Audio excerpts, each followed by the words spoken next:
Hey everyone, my name is Garrett Wong. I'm the Member Services Manager here at the Green Sports Alliance. On behalf of the entire team, we hope you all are staying safe, healthy, and we thank you for taking the time to join us all here today. Our team is excited to bring this network together for our second webinar of 2021, titling it How to Leverage Your Venue as a COVID-19 Vaccination Center. We want to take this time to also thank LNS Captioning for providing closed captioning for today's session. More information on how to use that service is in that chat box within the right-hand side of your screen. And you should be seeing our videos here with that slide deck that we've got as well. If you want to resize either of those pieces, feel free to toggle those to your own preference. We'll be making these webinars and this webinar all available on our YouTube page moving forward. To access those, you go to youtube.com/greensportsalliance. For GSA members, you're going to be able to see webinars from previous years within our archives. To access those, feel free to contact us at info@greensportsalliance.org, as that is a member access only resource for all of y'all. And with the announcement here a couple of weeks ago, we're really excited to announce our upcoming 2021 GSA Summit on June 22nd and 23rd is going to be held virtually this year. Information on those topics for sessions, speakers, registration is all going to be launched in the near future. So feel free to keep an eye on our GSA website and our media channels for more details. And if you're interested to learn more about being a part of the summit, feel free to email myself or any other member of our team for more information on how to get involved. So before we get rolling, we are going to have some time for Q&A at the end of the session. Obviously, encourage all of you to send them in live, and we'll try to get through as many of those topics and conversation points as we can. And with the hour that we have, I'd love to just kind of dive right into things and introduce our first speaker, which is Ken Kawachi down in San Diego. So Ken, now entering his 27th season with the Padres, was promoted to his current role as Vice President of Ballpark Operations in February of this year, after serving as the Senior Director of Event Operations since November 2017. He's responsible for all facility management and event operations at Petco Park, while also overseeing engineering, building maintenance and repairs, cleaning and janitorial services, playing field and exterior landscape maintenance, broadcast and transmissions operations, security and transportation. Ken runs the entire show, and we're happy to welcome him in as the representative from the San Diego Padres. Ken, great to have you. Thank you, Garrett. Thanks, everyone. Hopefully everyone's doing well, especially those affected by the weather out there in Houston. Marcel, stay warm out there. But thank you for having me. Yeah, so we launched our Superstation. It was the first in the state of California. The Vaccination Superstation opened on Monday, January 11th. We basically found out on Wednesday, the 6th, the week before. We had our first walkthrough with our partners, the County of San Diego and UC San Diego Healthcare. On the 7th, we had vendors on site on the 8th and the 9th. Did our final inspection with the fire marshal on the 10th, and opened on Monday, the 11th. So it was a very quick turnaround. I think for us, we were fortunate that once we started the process, we have a great partner in UC San Diego Healthcare, which really takes the majority of the duties of the vaccination Superstation, or VacFil as we like to refer to it as. But they're the ones that handle all the staffing as far as the medical professionals, registration, the vaccinators, the observers, and the physician of the day. That's all run through UCSD San Diego. They handle everything as far as the charting, the scribing of the vaccinations. We do use the Moderna vaccination at our site. As of the 13th, when we shut down, we had vaccinated 138,000 San Diegans. So we're still in the Tier 1A, 65 and older bracket. We run 12 registration tents. We're primarily a drive-in center. So we have 12 registration lanes, which split into 12 vaccination centers, lanes within the center, I should say. we've probably processed anywhere between 14 and 16 vehicles per lane, given the weather. If we have any rain, we shrink down to 9 vehicles per lane. But for the most part, we're able to do 14 to 16 vehicles in a lane at a time. They come in, they receive their information about what they're about to receive, any side effects, et cetera, et cetera. They vaccinate the first car and work their way back to the last car. Once the last car has been vaccinated, the 15-minute observation window starts. Once that window concludes, we move all the cars out at one time. So the analogy we like to use is, for those of us that go to Costco gas, it's if everyone played really nice at Costco gas and pulled in the beginning, stopped, filled up gas, and waited for everyone to finish, and then they all moved along at the end. That's the analogy we like to use. We did have an expanded walk-in area at the request of the city and the county, as well as UCSD. As you can imagine, trying to process 5,000 vehicles into a downtown grid that is maybe not meant for that, with a one-way in and a one-way out. We have decided to expand the walk-up area, so we added an additional registration tent and an additional vaccination tent, as well as 2 recovery observation tents, which will allow people with appointments to park in downtown areas and walk in. As long as they have an appointment that day, they're able to show their confirmation. They can park, walk in. Obviously cuts down the amount of traffic we have, attempting to enter into the superstation. But we've seen primarily on the weekends, the walk-in is predominantly growing to where we're doing maybe 15 to 20% of our daily total through the walk-in program. So yeah, it's been a very rewarding experience, I think, for all of us. I think one of the good things that the Padres were able to do is leverage our vendors to the point where UCSD just had to concentrate on providing what they needed to do the actual vaccination, whether it's their computer workstations, the kits, the swabs, the gloves, the PPE, etc. They just focused on that and allowed the Padres to really, like I said, leverage our vendors, whether it was Bright Event Rentals, Elite Security, Ace Parking, Show Imaging.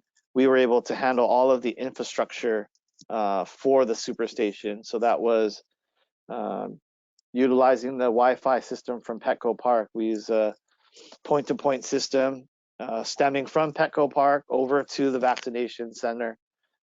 Again, which allows UCSD to access and their health system, with relatively no problems. I think we've maybe had 1 or 2 service interruptions over the past month.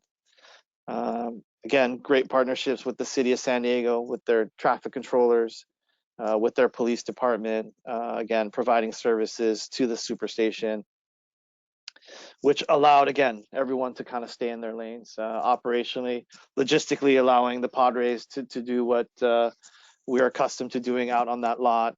Again, UCSD doing what they needed to do, and the county and city assisting on their end as well. So overall, with baseball season coming, we are working towards an end date where the superstation will relocate to different areas in the city and county.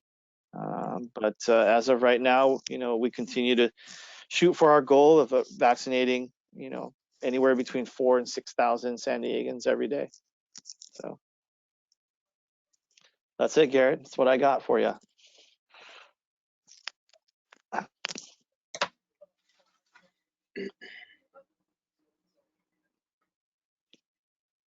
I think that means you're handing it over. I'm handing you the baton, my friend. We'll take the relay race. So good morning, good afternoon, everybody. Certainly envious of Ken in his weather and location, and even more so, I guess my recommendation is if you're going to get involved in the vaccination business with your local health authorities, is the best way to do it is to do drive-through. It is the most efficient. We actually, in one of our lots, have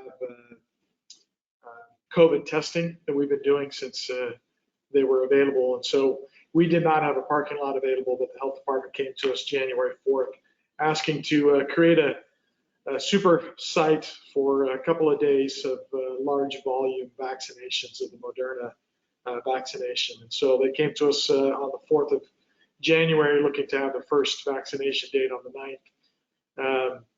The health department is ramping up as quickly as they can for this type of a need as well, right? They're not necessarily set up for large scale emergency type activity like this. And so for them to become mobilized to support something like this is an undertaking, and certainly a lot that we have to learn together to get this done, and to do an indoor walk-in site larger than the locations they're doing anywhere from 400 to 700 per day, and they wanted to do a larger amount than that. So they wanted to test with 2,000 people on the 9th. The mayor wanted to increase that. They ended up getting an extra supply the day before of the vaccine, and so we ended up doing just shy of 4,000.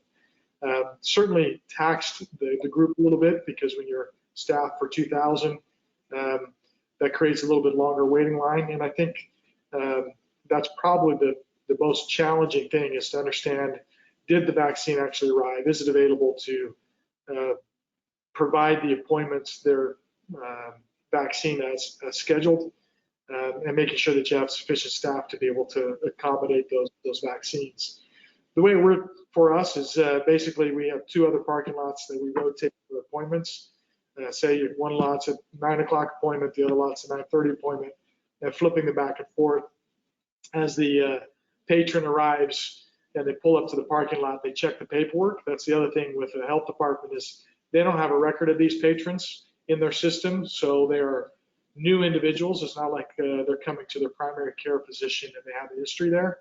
And so all of the paperwork has to be completed. There's also tracking documents for the vaccine that they're receiving. So they check that paperwork, and then we had Metro provide busing from the parking lot to the ballpark. And then as they come into the ballpark, they're checked again to see whether they have the wristband, and or if they've walked from another parking lot, to make sure that they have the paperwork. And then as they came into the building, a single entrance in the building, and then we created 4 unique clinics, if you will. We call them pods, that are self-contained, so that as you come to that pod, you stand in line in the queue to come to one of the shooters. That pod could have anywhere from 15 to 25 shooters, depending upon the number of appointments for that day. When they complete that receiving of the vaccine, they then go to their observation area as part of their pod, which is about a 3-to-1 ratio. They prefer a 4-to-1 ratio of chairs available for people to wait for their observation for 15 to 30 minutes. Nurses stations around the observation pods, and then they have their own exit. And then we have Metro waiting for them at that exit to take them back to the appropriate parking lot. We learned from the first couple of days that people forget which parking lot they came from. And so the second time we actually gave out small cards just to remind them that they were either lot A or lot B, color coded, so they could also get on the right shuttle, and dedicate shuttles to specific parking lots to make sure that people got back to where they were originating from. The ratio in the observation area, another thing to consider is that many come with a guest, somebody that's escorting them, particularly on the ADA side. And so that you want to have some pairs in those areas as well for them to sit. We are typically reasonable weather, but we found that we had some colder dates, and so we ended up getting the outdoor terrace heaters and put those in all the shooting pods, and then as well in the observation area, so that people could stay warm as they were receiving their vaccine and then going into observation. The collaboration was pretty significant with the Harris County Health Department. We really were just intended to be the venue rental. We did ultimately provide ambulatory services, first aid services for trips, falls, any other type of activity that might be experienced while people were here. You're dealing with 65 plus or 16 and up with a chronic illness of some sort. So mobility was a concern. Certainly after the first couple of vaccination dates, based upon that mobility, the health department got better about asking about mobility issues and directing mobility concerns to the drive-through vaccination sites, as opposed to coming to a walk-through site. That certainly helped us with the flow, the subsequent dates. So we did one in January 9th that was planned for 2,000. We ended up doing just shy of 4,000. On the 16th, it was planned to be 5,000. We did about 7,000. That date, we realized any kind of public announcement that says, hey, vaccines are being provided for at Minute Maid Park, even though they said by appointment only, you have a lot of people that show up in the hopes to get one. And if they're not checking the paperwork properly on the way in to confirm that they have an appointment, you start having people come in that weren't scheduled. And that's really what happened there. That's why there was a 2,000 additional people vaccinated beyond what was scheduled from an appointment. And we actually had about 1,500 people that got turned away because they didn't have enough vaccine at the end of the day. It was pretty efficient with 100 shooters to run people through. I mean, we opened up at 8:30 in the morning, and by 3:30 in the afternoon, we'd done 5,000. So it goes pretty quickly when you get the flow right. The booster shots are far more simplified, as these are people that have a vaccine card already. You don't have to advertise. They've been to your building previously. And so the ability to push those people through the building was much better. The collaboration here was also with the Houston Livestock Show and Rodeo. They have thousands of volunteers that help every year with the rodeo being canceled. They called out, asked for volunteers. So they came and they pushed wheelchairs. They helped direct people to the appropriate pod and get them seated. The Houston Police Department took care of traffic control and some additional security, provided them a command center for the health department to operate out of. They would bring in supplies prior to the vaccination dates, a biohazardous area for the needles and other biohazardous waste to be stored and then be picked up later. Also provided them a break room in one of our clubs for their staff to be able to take breakfast and lunch and then rotate through, which was facilitated by Aramark doing the lunches and breakfast out of our infrastructure, was helpful. So we provided guest services, we provided the building, we provided the infrastructure, we provided first aid, ambulatory, some parking support, and then some third-party security, while the health department and then the police department took care of the other items. So we've done 4 Saturdays so far. Of course, again, we're also heading into baseball, so we've had a discussion about, if you want to do 2,000 or 2,500 a day moving forward, we can do that up until the time that we start having fans in the building. The mobilization and demobilization is pretty significant for them, and so I think the drive-through operations that have been out here in the Houston area are pretty efficient. You can do about 18 to 20 minutes. The very first day with the health department's challenges on their scheduling tool, their appointment tool, it was about an hour and a half to 2 hours per person. We got that down to 30 minutes per person as we got into the second and third date. But it's again, these are people that have, in some cases, a challenge standing up. Time is of an essence for them. And so really want to understand mobility concerns prior to them arriving to the building. But it's worked out well, and we've been able to continue the COVID testing and the other lot of 2,500 tests a day and accommodate both of those. And that runs 7 days a week for us here on the testing aspect. So it's been a good experience. They're good to work with. Again, health departments, I feel for them. This ramping up for them has been difficult as well. So their communication was challenged in understanding when the vaccine would arrive, how much vaccine they were going to get, how many appointments they could schedule. A lot of that's fleshed out now as they've created a portal for people to sign up, put them on a waiting list. The other thing towards the end of the day that happens is when you have 100 shooters is whether or not you have all the vials timed out properly. The Moderna gets about 10 shots per vial. And so when you have 100 shooters opening up vials and you're not counting how many more appointments are scheduled to that shooter, you have excess vials. And so the first couple of dates that allowed our staff or anybody around to get a shot in the arm. We focused on the 1B folks that qualified in that classification. When it came to the booster shot dates, they were able to send out a text to the waiting list and allow people to come even if it was their first shot to consume the excess inventory that had been opened and would otherwise spoil. So they've got that nailed down pretty well at this point.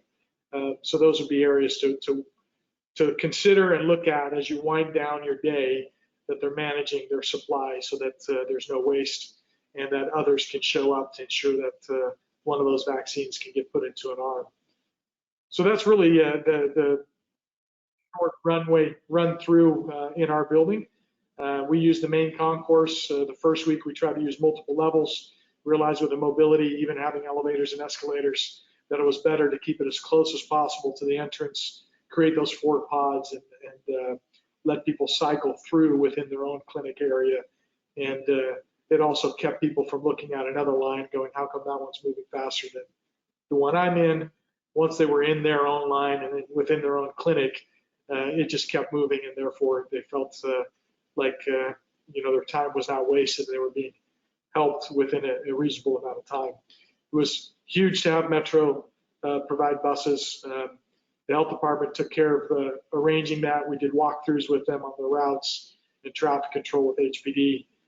Pretty much for every Saturday that we did this, we had 2 or 3 walkthroughs with various entities participating in that Saturday's vaccination date. So that's the key. You've got so many people that come that are unfamiliar with the site, and everybody has an opinion. And so you'll oftentimes find somebody walking in and starting to move stanchions and tables because of the way they want to do it. And so maintaining some control over how it's set up and make no last minute changes helps with consistency as you work through it. So needless to say, the reason we did it, it was basically at cost. We're donating several items to this cause. The sooner people are vaccinated and we get to herd immunity, the sooner the city can get back to normal life, as well as hopefully a baseball season for all to enjoy. So we're glad that we were able to host and look to continue to do that, whether it's testing or vaccines, based upon their need and availability. So if there are any questions, I know that we have a Q&A session to be able to answer any of those as we come further along, but I'll turn over the time to Sheldon and David.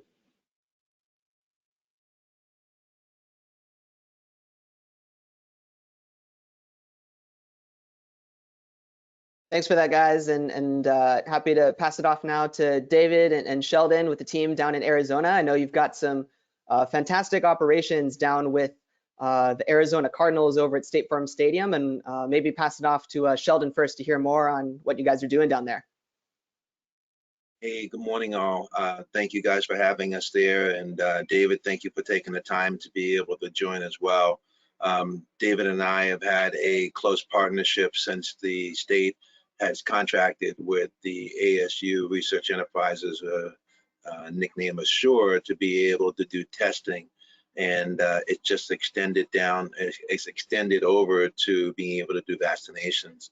So what I wanted to do is do a quick setup and state from our point of view, and then I'll have David talk about some more specifics of the operation, because he and his team have done a great job of structuring some things and overseeing the challenges. So the state pod, this is the first, a little different than the other 2 pods because those are both county pods. This is a state of Arizona pod, and it's a combination of the Arizona Department of Health Services combining with the Arizona Department of Emergency Management and Military Affairs.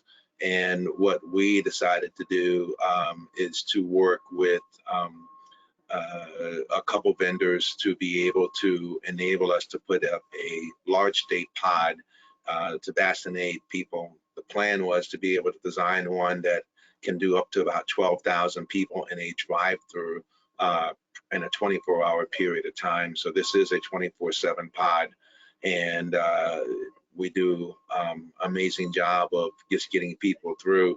Our only limitations to getting to the 12,000 people a day has been the amount of vaccines. So, and I think we probably hit somewhere along the lines of about 8,000, but without having much of a wait, typically right around a 30-35 minute time. So key for us were all the partnerships that were involved.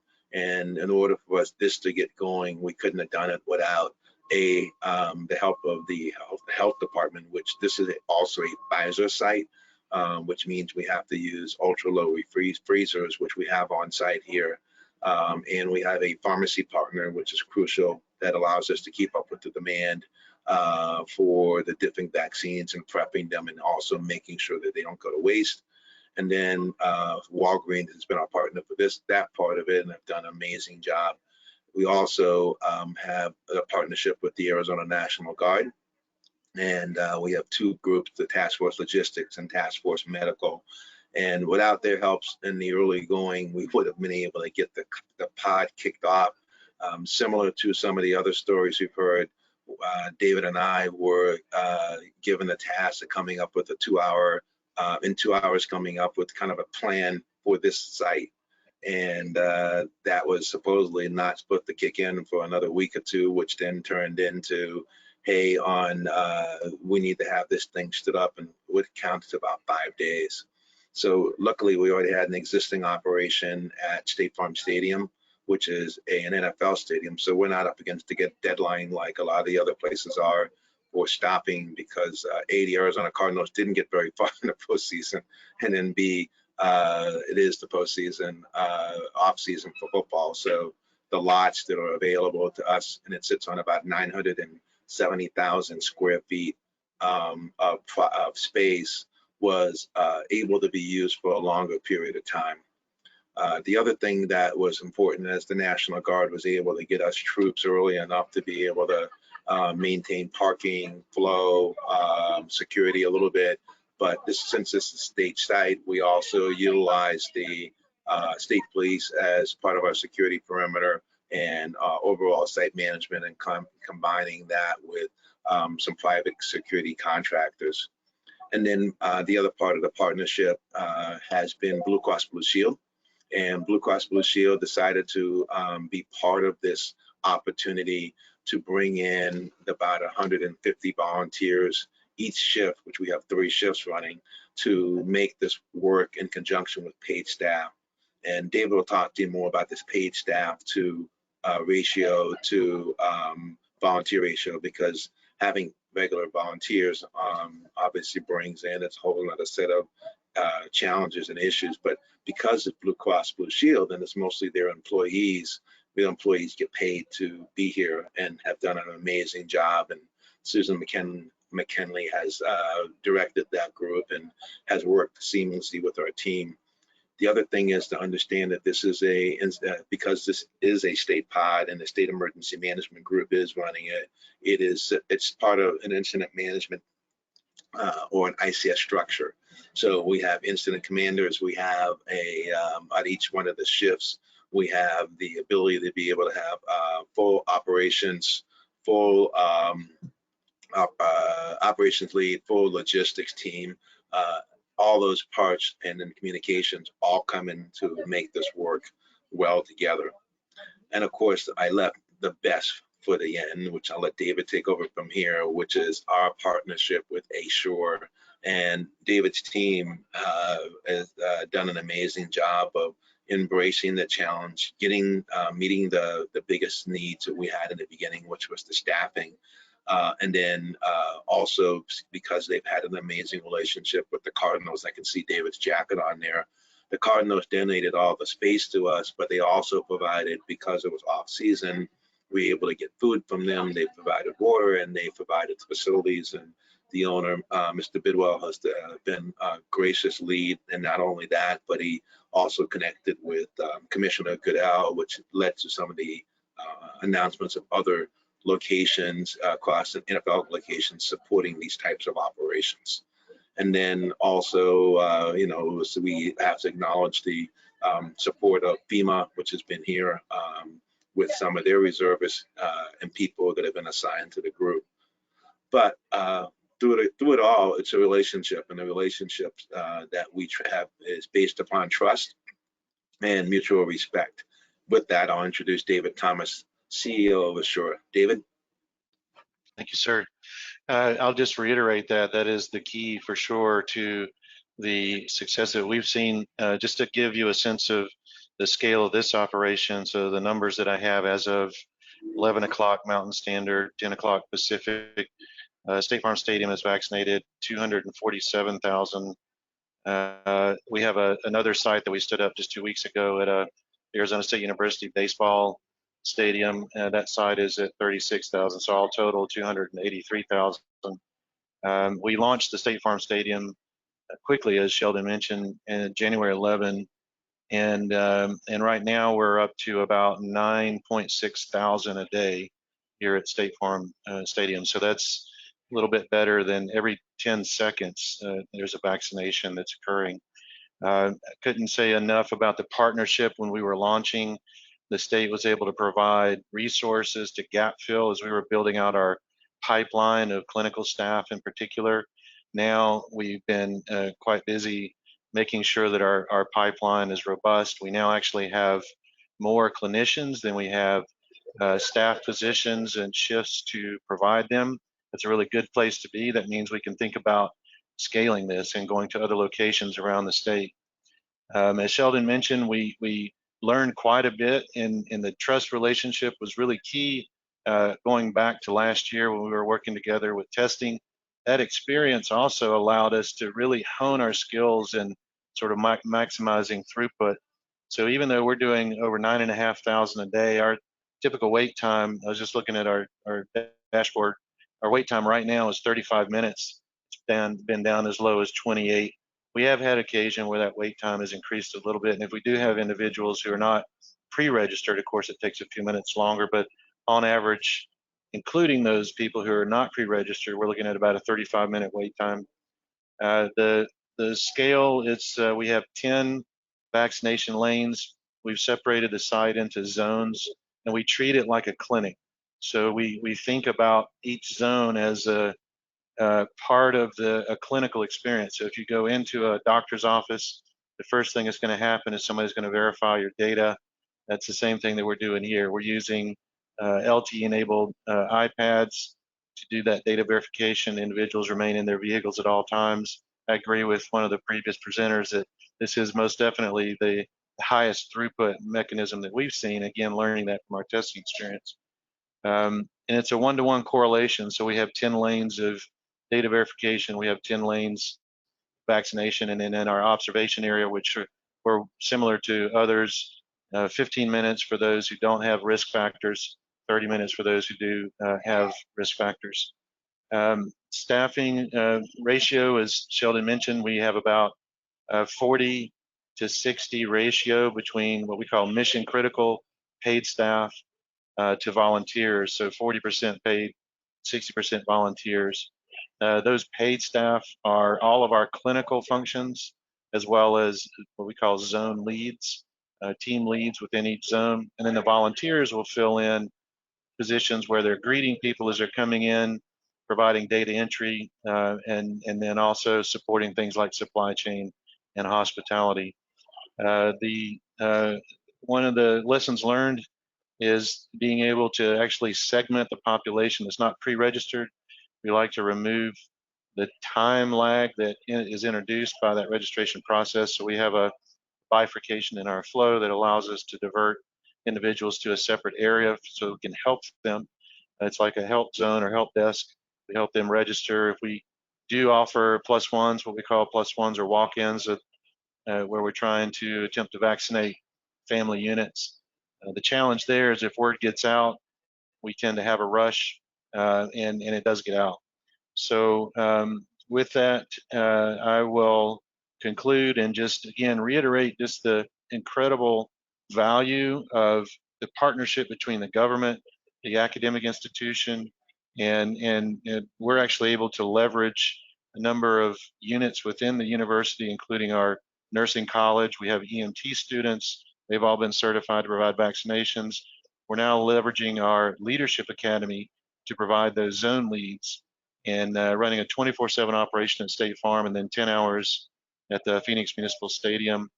All total, I've been told by our executive leadership, we provided 3/4 of all the vaccinations in Maricopa County, which is the greater Phoenix area. So with that, I'll conclude and appreciate the opportunity to participate. This is fantastic, guys. Thank you so much for your level of expertise in the operations you're seeing in Arizona. Would love to welcome back Marcel and Ken online to jump into our Q&A session here. I guess the first couple of pieces, and appreciate everyone tuning in to bring back some of their questions and pieces from the live Q&A. So encourage everyone to continue to send those in as we keep getting them. The first piece I've got, this is kind of more of a comparison piece between, Ken, what you were mentioning with your operation down in San Diego, and Marcel, how you mentioned you're bringing and shuttling in folks into Minute Maid Park. I mean, what have you guys seen? Maybe Ken first. What have you seen as kind of these pros to cons of the operations you've got set up? And was this an opportunity of, in those early stages in January, were you making it an only drive-through piece within the downtown San Diego area? Were you even considering bringing people into Petco Park? What were some of those pros and cons in those early stages of that conversation? Yeah, I think for us, the direction we were given was they wanted to keep it outside. So our parking lot that we're utilizing is about a block and a half from the actual ballpark. Definitely gives some frame of reference to folks who aren't used to coming downtown.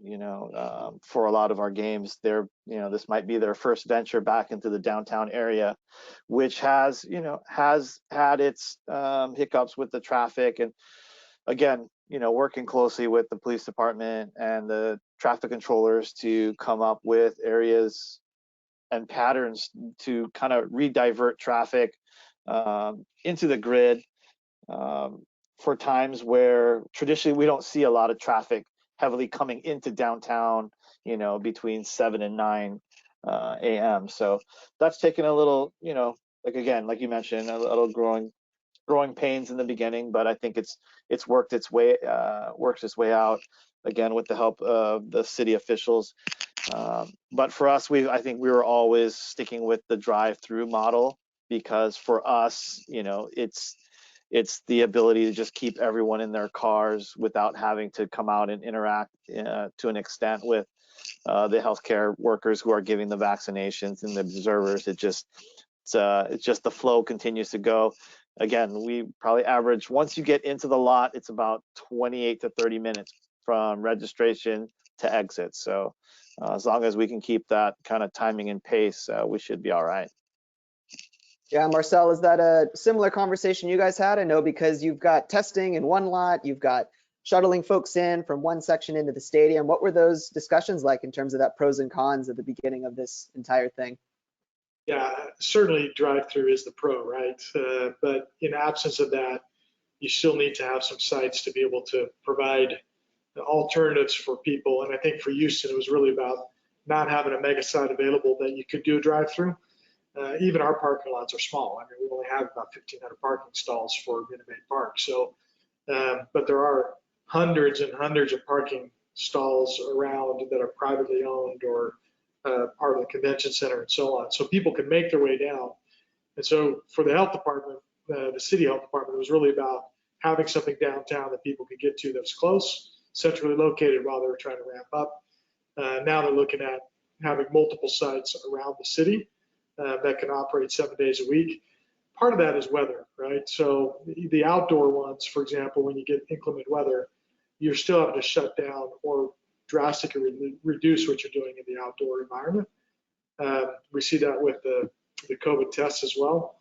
So I think a mix is what the city health department's trying to do, is have drive-through and walk-up, but it's understanding the patron's capabilities, and certainly mobility challenged people are better suited to stay in their vehicle and go through that entire process. Otherwise, indoor, you can still do it in 30 to 35 minutes. You get somebody in and out. They still have to walk to and from the vehicle, but it's a doable time frame. Absolutely. David, on your guys' end, was that something that was even considered in terms of having folks step into the stadium, given that you have that kind of rooftop flexibility? Was that a consideration for you guys, or was it always a parking lot situation and a drive-through situation front of mind? So we certainly had the conversation, and the Cardinals actually are going through a pretty significant upgrade inside their stadium. And so that took priority. So we kind of knew from the beginning that we're going to need to be outside. Of course, in Phoenix, we're facing significant challenges with temperatures increasing. So we're really pushing hard to get as many vaccinations as we can in this season, which is kind of ideal. We're going to cross over the 250,000 mark here today, but still, it's a challenge. I think the indoor scenario is going to be preferred. Unfortunately, we're not going to be able to participate. Gotcha. I mean, especially on that weather side, I mean, even given this past week, we've had snowstorms across the country that have affected, even here in Portland, Oregon, quite a few of our vaccination sites over the weekend. David, is that something that has affected you guys in Arizona, even from a shipping side from some of the Pfizer vaccines? It is. We actually were able to put the pharmacy inside the State Farm Stadium. So we have freezers, and again, this was a tribute to the generosity of the Cardinals. We have the dual very low temperature freezers. We have backup systems, and Walgreens is here with their pharmacists drawing syringes. We have not had issues in terms of weather from a transportation perspective. We have had issues. We actually had snow in Glendale, which is pretty unique. And so that did interrupt operations for about 45 minutes. Other than that, we, the folks here are just incredible and resilient, and they're going through the wind and the rain and without any stoppage of operations except for that one incident. No, absolutely. Sheldon, you want to jump in? Yeah, so we also did some hardening of all the assets before the storms that came through. We're in a very unique period of time where we go from being very cool at nights to because of the desert, and to being very warm during the day. So the logistically, that created a bunch of challenges in the early days. And then the other things, if you think about just the basic services, how many more you have to bring in for that many people, whether it be bathrooms, whether it be food. And then the Cardinals obviously has a great partner of being able to jump in. But I can't say enough about Pro-M, which is the group that helped us. And they were up for the challenge. We needed to add additional tents and harden things like in order to be ready for the storms that polluted the area. They did a great job, and being able to shut down for 45 minutes and then come back up was just a true testament to their ability to be able to harden the site, the ability of our incident command team to have put together with the Cardinals and with ASURE plans that we kicked into action, and nobody got hurt. That's period, bottom line. So. No, absolutely. I mean, Marcel, with you guys down in Houston, I mean, you guys have been facing some weather pieces here and there. I know in other parts of the state, it's been a little bit harsher, but for you guys, what does it look like, at least over the past week or so, given the storms that have been coming in, and is that going to affect anything that you guys have upcoming for this week? Yeah, pretty much they shut down all the sites this week. They knew our last vaccination day was Saturday. That was pretty much the last date they provided vaccines up until this point. Moved all the appointments back by a week based upon the inclement weather here currently. Ken, similar story down in San Diego, or do you guys have a different plan for the upcoming week? We were shut down a couple days in our second week. We had some really high winds out here. Some of the tents, got moved around pretty good. So we had to shut down for a couple days, did some reinforcement. Then we were back online. As far as the shipments go, we're just, again, at the mercy of when we receive the shipments from the county. We are running, like I said, 3 days behind. So we have some appointments stacked on each other for the remainder of the week. So we should be pretty busy over these next 4 days to kind of catch up. And again, just hoping that we receive that next shipment. No, absolutely. And this is something that both Sheldon and David kind of mentioned, is that this kind of key piece in all of this is partnerships. I mean, the folks that you guys are working with within the ballpark, the folks that you're working with at UC San Diego. I mean, for your end, Ken, what's been some of those, major milestones and pieces where you're like, we wouldn't be able to do this if we didn't have X player, Y player, Z player within operations in San Diego? Oh, absolutely. And again, I can't sing the praises of UC San Diego enough, to have their team come in and again, really just kind of drive all the medical operations on the site. The county has been great in getting us the resources on their end, whether that's all the PPE equipment, the city providing a lot of their EMS and police resources to us, which has made it a lot easier and lessened the burden on some of the smaller vendors that we've utilized on the site. So again, it's a great partnership for all involved. For sure. Marcel, with your operations in Houston, I mean, is it kind of that same situation where you've got different departments, different teams focusing on different tasks, or are they overlapping in different areas? What's kind of that situation you've got right now? Yeah, every state, I think it's being directed from a state level where the vaccine goes, right? So here in Texas, is the Texas Emergency Management Group that is dictating that. And so the jurisdictions are trying to figure out how to work together as well, because you've got the county, you got the city, and you've got the state in regards to who's getting the vaccines, who can do it. And then you've got your medical center. So you've got various avenues that the vaccine is coming. And one of the things in the state of Texas is whatever the vaccine is being sent to, they have 7 days to use it.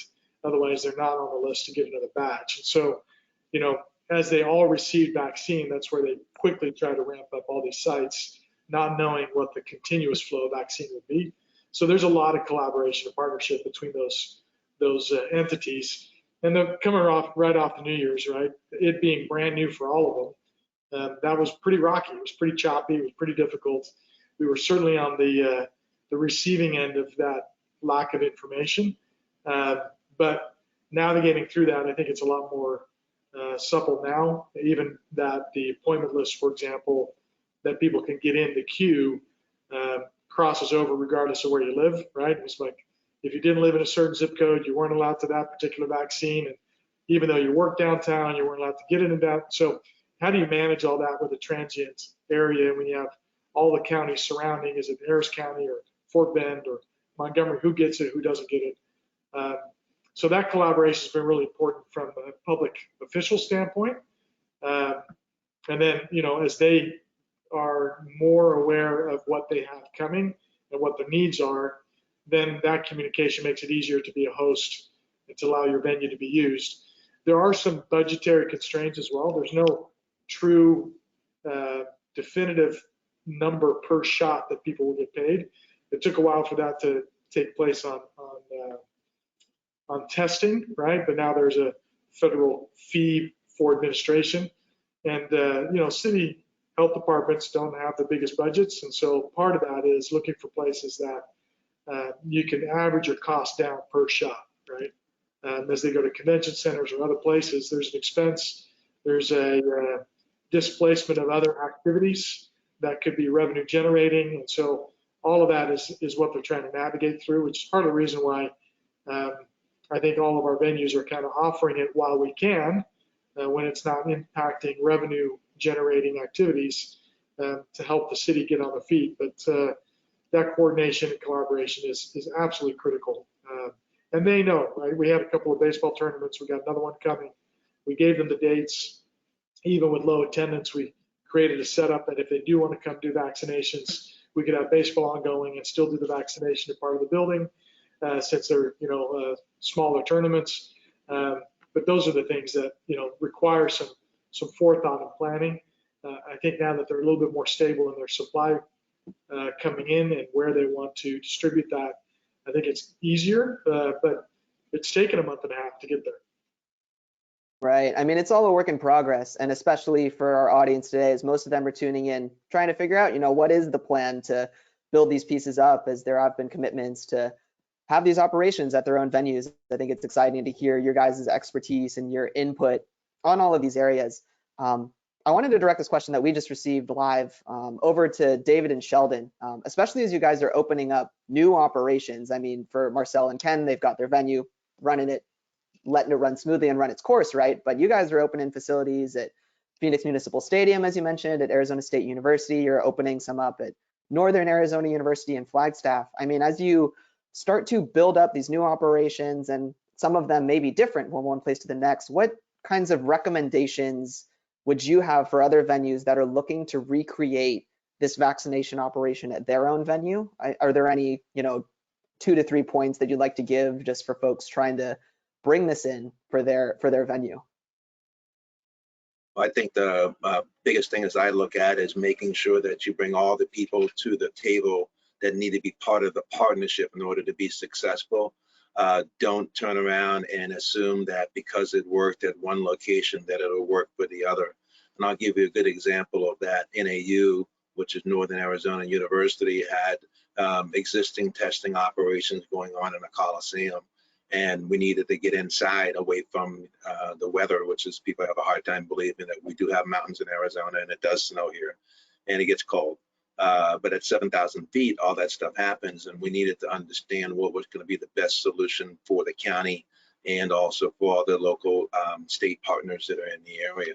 So I say that's the biggest thing that one of the things you really need to look at is go in with a open slate and open mind, and then use whatever experience you might have and partnerships you might have to leverage those partnerships to make it work for that particular that area, and understand how many people you're trying to get vaccinated, because you might be trying to set up a super pod that can do 12,000 people a day, but you only have to vaccinate 36,000 people, for example.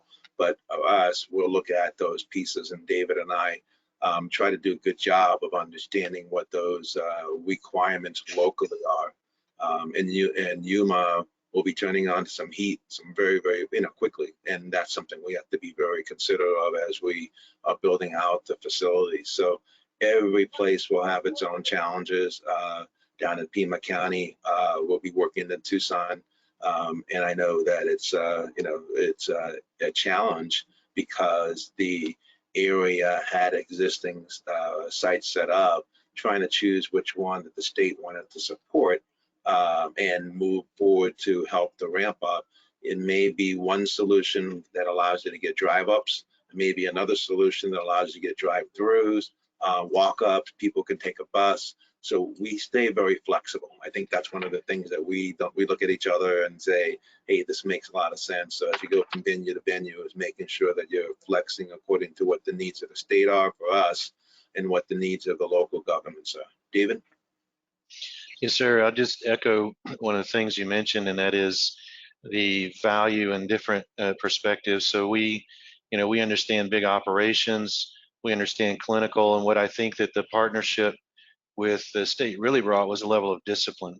So working with the Department of Emergency and Military Affairs as sort of oversight organization, they brought a level of discipline that I think really helped us be extremely efficient. And we're very rapidly going through small process changes that are driving our numbers to places that I think are surprising all of us to a degree. But then also making sure that that clinical voice is part of all of the decision making, because at the end of the day, we're vaccinating. And this, we want this to run. We like to say that we have zero tolerance for error on safety and clinical efficacy. We're really literally trying to run a clinic on a parking lot. And so having that clinical voice as part of all our decisions is super important. So really echo what Sheldon was saying, the balance and the unity across these three disciplines has been super important. Really appreciate that perspective, guys. And I mean, even similar to what you guys are seeing, Ken and Marcel, maybe to Ken first, what recommendations do you have for other ballparks, stadiums, arenas, folks that are looking to bring this in as a stadium ops manager or a, ballpark operations manager? What would you recommend for them? Sure. I think for us, I think the approach was, to just be a good partner, right? Like everyone has said here, it takes a village to get this off the ground. And really, if you focus on what you're good at and not try to be the clinician or tell the medical people how to vaccinate or what they should be doing, and let them do what they do best, and hopefully they replicate that same kind of respect and stay in their lanes. You can drive the bus a lot faster if you're both driving in the same direction in your lane. Again, I think we tried to implement as much things that we do for a large scale event at the ballpark, whether it's the community outreach, the government liaison, the financial capturing of invoicing, and all those things that you would normally do. I think if you remain consistent with that and apply those kind of processes to opening up the site, I think you'll find it a lot easier, because you'll be kind of following the same kind of procedures and processes that you already know, and what you need to do to be successful to put on larger events. It's just, now it's not a concert, now it's vaccinations. But I think if you kind of stay true to those kind of principles and procedures, you'll be all right. Sounds good. Marcel, any final recommendations or pieces on your end? I echo what Ken says. I think the reality is that the partnership that we talk about is crucial, but remember, they don't know your building and they don't know your capabilities either. And so they're coming in partially blind. So it's really important to have that discussion about what you're capable of doing and what they're bringing to the table in regards to what their needs are. Honestly, it's not our first rodeo, right? We all have various events in our buildings, and we know how to operate events well. We just need to understand what the client's needs are. And in this case, the clients at the beginning didn't know what their needs were. And so you just have to kind of work through that a little bit. But now that that's more clear, this is what we do. We operate, right? And share with your partners what you're capable of and what you're not able to perform or do, and together you run an event. I think there's a couple of things that you want to make sure that you take care of. Is your risk management folks are probably going to want to have a take a look at this. They're probably going to want to notify your insurance policies based upon what's happening in your building. You're going to remember that this is HIPAA controlled, right? People coming in and out. So it's not like your marketing department go around, take a bunch of pictures of people being vaccinated and post it on social media about how good your venue is, right? These are just some things to consider. This is in essence, a private event that is public, but it's because you're dealing with public entities, and you need to dot your I's and cross your T's, protect your own liabilities while making sure that you're working hand in hand, supporting the community, get vaccinated, and get us all back to work and see some revenue. For sure. Appreciate that, Marcel. Sheldon, David, any final recommendations or final words for the panel today? Would love to pass it back to you guys to close this thing out. Go ahead, David. At the end of the day, what's pretty interesting is that we are all coming together from different backgrounds, different experiences, different, education, but we're doing it for a single purpose, right? And that is to help our communities get back on their feet. And that in itself is an amazing driver. And the stories that we're hearing from individuals that are working the site to the individuals that are coming through are sincerely compelling.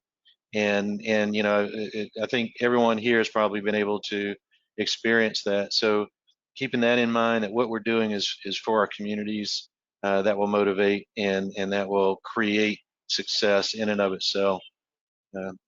Sheldon, to you, sir. So I believe that we're doing amazing work all over the country trying to get these things done. I think we stay focused. Dave and I, we're public servants. I'm a public servant for the state of Arizona, and we're trying to help all of our residents get back to normal. We're trying to help all of our residents get vaccines that want to have vaccines get needles into their arm as soon as possible.